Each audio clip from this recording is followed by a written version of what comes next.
Halo, assalamualaikum warahmatullahi wabarakatuh. Siapa di sini yang suka makan sayur dan buah? Nah, jadi teman-teman ya, seberapa sering teman-teman mengkonsumsi sayur dan buah sehari-harinya? Ataukah jarang, ya ataukah memang sering? Nah, buah dan sayur ini merupakan makanan yang mengandung serat ya, yang tinggi dengan serat. Nah, sedangkan kalau teman-teman jarang makan sayur dan buah, ya ini bukan kebiasaan yang bagus. Ya kalau teman-teman kekurangan serat, ya itu berpengaruh terhadap tubuh teman-teman ya, terhadap kesehatan teman-teman. Karena buah dan sayur termasuk makanan yang tinggi serat. Jadi kita akan bahas efek yang timbul jika kekurangan serat.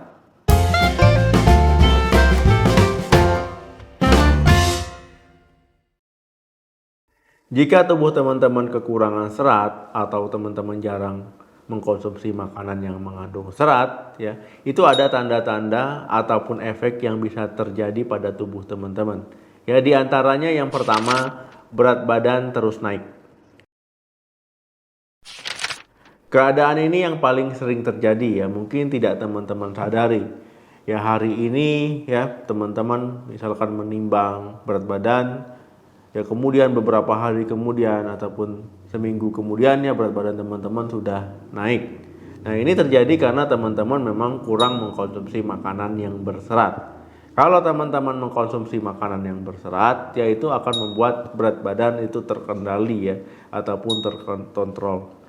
Nah teman-teman, kalau teman-teman mengkonsumsi makan yang kurang serat ataupun yang rendah serat, ya jarang mengkonsumsi sayur, buah ataupun makanan serat lainnya, ya ini akan membuat teman-teman cepat lapar, ya gampang lapar, bisa meningkatkan nafsu makan. Ya akhirnya teman-teman tidak terkontrol ya ketika teman-teman makan, ingin makan dan makan lagi. Akhirnya berat badan akan naik ya teman-teman, jadi obesitas. Nah kemudian ya serat juga membantu mengikat lemak.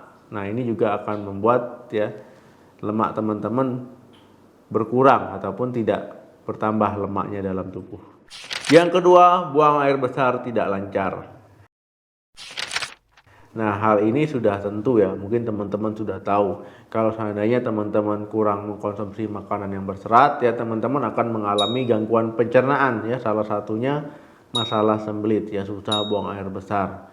Nah ketika teman-teman mengkonsumsi makanan yang tinggi serat, makanan berserat, ya ini akan membantu tubuh memudahkan dalam mencerna makanan.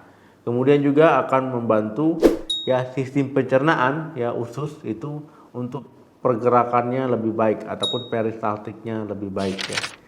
Nah kemudian kalau teman-teman mengkonsumsi makanan berserat juga, ya ini juga berfungsi memudahkan pencernaan kita ya sebagai pelicin. Nah jadi ya serat berguna sebagai pelicin. Jadi teman-teman buang air besarnya itu lebih lancar. Kalau seandainya teman-teman kurang makanan yang berserat, ya kebalikannya ya. Nah ini akan mengalami masalah sembelit. Yang ketiga, sering cepat lapar. Kalau teman-teman sering mengalami hal ini ya, sering lapar, gampang lapar, cepat lapar padahal sebelumnya sudah makan, ya mungkin teman-teman kekurangan serat, ya jarang mengkonsumsi makanan yang tinggi serat. Nah, kalau hal ini terjadi ya teman-teman sebaiknya mulai sekarang rajin-rajin konsumsi makanan yang tinggi serat ya, sayur, buah. Teman-teman, ya kalau teman-teman mengkonsumsi makanan yang tinggi serat, ya ini akan lebih lama di dalam perut teman-teman ya. Akan lebih lama waktu proses mencernanya, sehingga teman-teman tahan lapar, ya tidak gampang lapar. Membuat tubuh teman-teman itu lebih nyaman. Nah, jadi kalau seandainya teman-teman gampang lapar, cepat lapar, ya sebaiknya konsumsi makanan yang tinggi serat. Perumpamaannya seperti ini, ya ketika teman-teman mengkonsumsi makanan yang tinggi serat, ya ini akan memenuhi lambung. Kemudian lambung akan mengirimkan sinyal ke otak bahwa perut teman-teman sudah terisi makanan dengan layak ya, sesuai. Nah kemudian nanti akan merespon keinginan untuk makan itu menurun ataupun berkurang ya, jadi respon laparnya itu menurun. Yang keempat, infeksi saluran cerna. Teman-teman ya, kalau kurang makan makanan yang berserat, bisa mengalami gangguan pencernaan. Ya tadi kan BAB kurang lancar ataupun sembelit. Nah, teman-teman juga bisa mengalami iritasi saluran pencernaan ya, peradangan saluran pencernaan, baik peradangan usus. Nah, ini bisa terjadi ketika teman-teman rajin mengkonsumsi makanan tinggi serat. Ya, ini akan membuat pencernaan teman-teman ya, usus teman-teman dilindungi ya, terlindungi oleh serat-serat tadi. Nah, sehingga menurunkan resiko teman-teman mengalami iritasi pencernaan ataupun peradangan di usus teman-teman. Yang kelima, kadar gula darah melonjak. Kalau teman-teman kurang mengkonsumsi makanan yang berserat, ya ini akan membuat kadar gula darah teman-teman melonjak. Apalagi kalau bagi penderita diabetes ya, ini bisa berbahaya, bisa membuat kadar gula darahnya tidak normal. Bagi orang yang tidak diabetes pun ya, ini sebenarnya juga nggak boleh ya. Kalau teman-teman kadar gula darahnya melonjak, itu juga nggak boleh, nggak bagus. Nah, dengan mengkonsumsi makanan yang berserat, ya kadar gula darah akan lebih normal. Karena makanan yang berserat ataupun tinggi serat, ini kadar indeks glikemiknya itu lebih rendah dibandingkan makanan yang tidak berserat ya. Biasanya indeks glikemiknya tinggi ya, membuat tubuh itu gula darahnya melonjak, kemudian jadi gampang lapar ya. Nah, jadi teman-teman ya, dengan mengkonsumsi makanan yang berserat, apalagi bagi penderita diabetes, itu akan membuat kadar gula darah lebih normal, menekan nafsu makan, membuat kenyang lebih lama. Nah, ini jadi bagus sekali ya bagi teman-teman baik penderita diabetes ataupun yang tidak penderita diabetes. Yang keenam, resiko sakit jantung meningkat. Teman-teman, kalau kekurangan makanan yang berserat atau nggak mau makan yang berserat ya, ini bisa meningkatkan resiko teman-teman terkena penyakit jantung. Karena kalau teman-teman mengkonsumsi makanan yang berserat, ya ini akan membantu menurunkan kadar kolesterol jahat teman-teman dalam tubuh. Nah, makanya ya teman-teman, kalau melihat iklan kan ada itu, dengan mengkonsumsi oatmeal ya membuat jantung sehat. Mengkonsumsi oatmeal membuat menjaga kesehatan jantung, karena oatmeal itu termasuk makanan yang tinggi serat. Nah, jadi untuk menjaga kesehatan jantung kita ya teman-teman disarankan untuk mengkonsumsi makanan tinggi serat.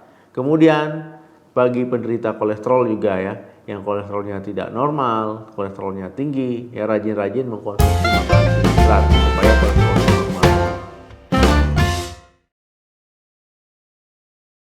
Dok, berapa banyak makan makanan yang berserat dalam satu harinya? Teman-teman ya, menurut Kementerian Kesehatan ya, kita disarankan untuk mengkonsumsi 30 gram serat seharinya. Ya, teman-teman bisa mengkonsumsi dari sayur-sayuran dan buah-buahan ataupun makanan yang tinggi serat lainnya. Misalkan daripada teman-teman makan nasi putih ya diganti nasi merah. Teman-teman makan roti gandum ataupun makan oatmeal ataupun makanan yang mengandung serat lainnya. Nah, ini akan lebih bagus. Kemudian bagi teman-teman misalkan yang punya kebiasaan ngemil ya, nah gantilah cemilannya dengan cemilan yang tinggi serat, yang sehat ya, misalkan yang mengandung protein, itu seperti kacang kedelai ataupun makanan yang berserat lainnya yang bisa teman-teman jadikan cemilan ya, kacang-kacangan ini juga boleh ya, karena itu lebih menyehatkan ketimbang teman-teman ngemil coklat ya, kemudian ngemil gorengan ataupun ngemil makanan-makanan yang instan ataupun kemasan lainnya. Nah, itu tadi teman-teman efek yang timbul jika tubuh teman-teman kekurangan serat kalau teman-teman malas makan makanan yang berserat ya. Nah, efeknya rata-rata memang negatif semua, nggak ada yang positif. Jadi mengkonsumsi makanan yang berserat itu bagus sekali untuk tubuh kita, untuk kesehatan kita. Ya, penting sekali dalam menjaga kesehatan. Jadi pintar-pintar pilih makanan, kalau memang tidak disukai belajar pelan-pelan menyukai makanan tersebut. Oke teman-teman, terima kasih yang sudah menonton video ini sampai habis. Jangan lupa like, share, dan komen. Sebarkan video ini sebanyak-banyaknya. Sampai ketemu lagi di video saya selanjutnya. Salam sehat, sampai jumpa.